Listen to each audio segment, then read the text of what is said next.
Hey everybody, welcome back to Whiteboard Finance. Are you in the market for a new car but stuck between buying or leasing? In this video, we're gonna break everything down and see which option is best for you.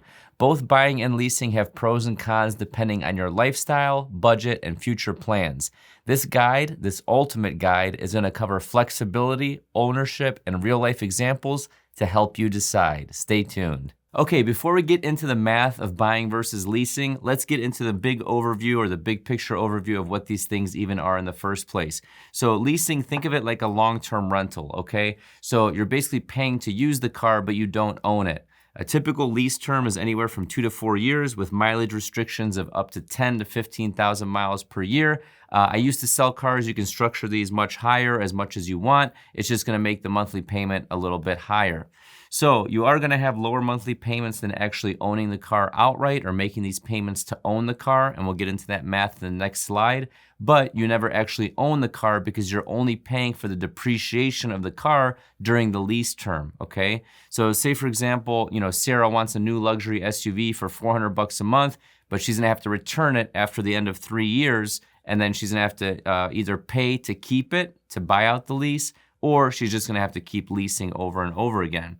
Now, with buying, you're paying in full either on day one with cash, or you're gonna finance it with a loan, making monthly payments until it's fully yours. So once the loan principal is paid off, that car is now yours. So you can get this loan through savings institutions, banks, credit unions, friends, or family, but at the end of the day, this car will be paid in full eventually. So the monthly payments are going to be a little bit higher, okay, but you have no restrictions on the mileage. So it's going to be a long-term cost savings because there is no lease cycle. You never have to give the car back, and you will have equity in the car. The car will be worth something once it's paid off.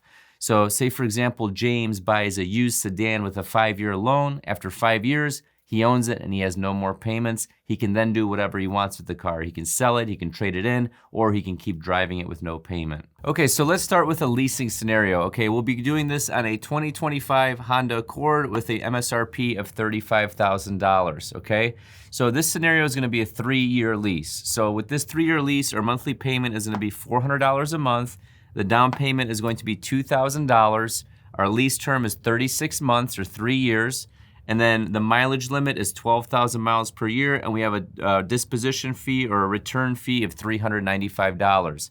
Some dealerships charge a fee, some is $0, some is $500. It just depends on the dealership, okay? So this is a somewhat realistic scenario. So let's figure out what our total cost is gonna be at the end of this lease and what the total cost is gonna be at the end of the buy, and I'll put that up over here on this side of the screen. So let's think about this. So every payment is $400 a month, and we're gonna have this car for 36 months. So 400 times 36 is going to be 14,400. Then our down payment is 2,000, and then we have the disposition fee of $395. So 14,400 plus 2,000, that's 16,400 plus 395, total is 16,795. This is the total amount spent, okay? So at the end of this term, you're gonna have to return the car, or you can buy it for $20,000 in residual value, okay? That's a realistic scenario here. So let's make this note, 20K. You can buy this thing out for 20K, so now let's do a scenario where you actually buy this Honda Accord. Okay, so now on to the buying side. So the purchase price, our PP, is $35,000, okay? It's a decent sized PP.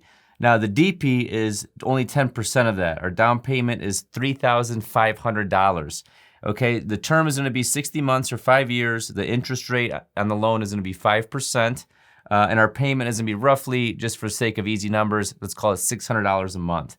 So our total cost after 5 years is going to be these two numbers. So we have 60 months times $600 a month, okay? That's simple math, that's $36,000. Okay, now on top of that, we have a $3,500 down payment. So between these two numbers, we spent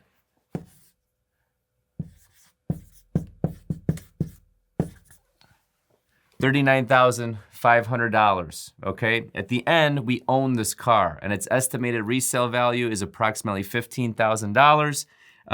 You can get maybe a little bit more, maybe a little bit less. It just depends on mileage and condition. But let's go with 15 grand, okay?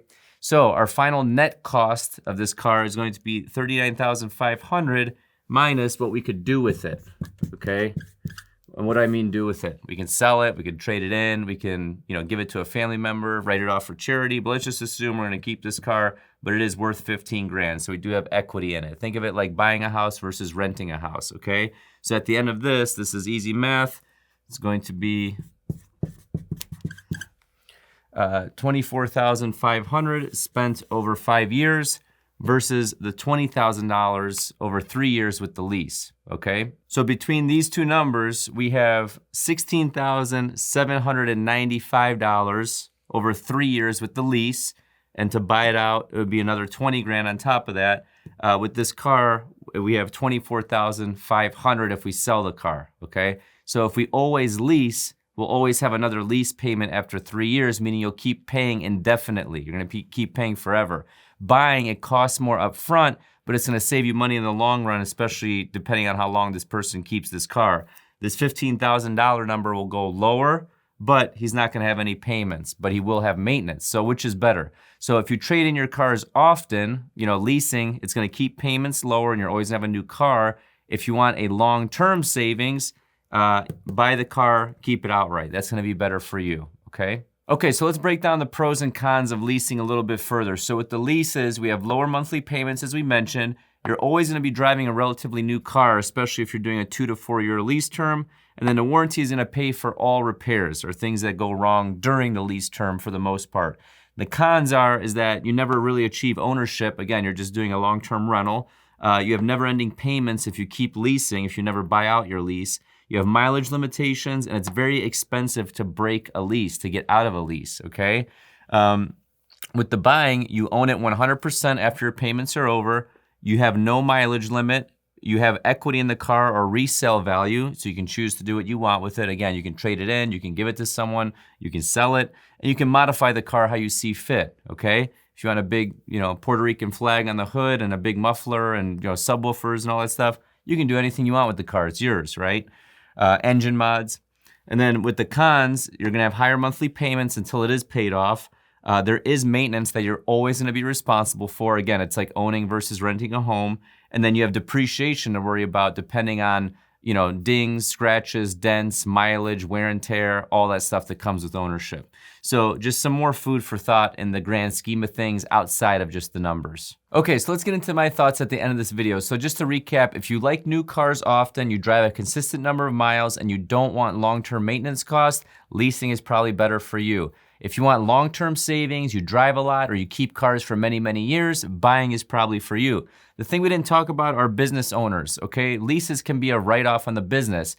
Businesses typically don't wanna be in the business of owning cars, so what they do is they lease it, they write them off, and these write-offs make the cost much more attractive than actually owning a depreciating asset. So if you're a business owner, you're probably leaning towards a lease.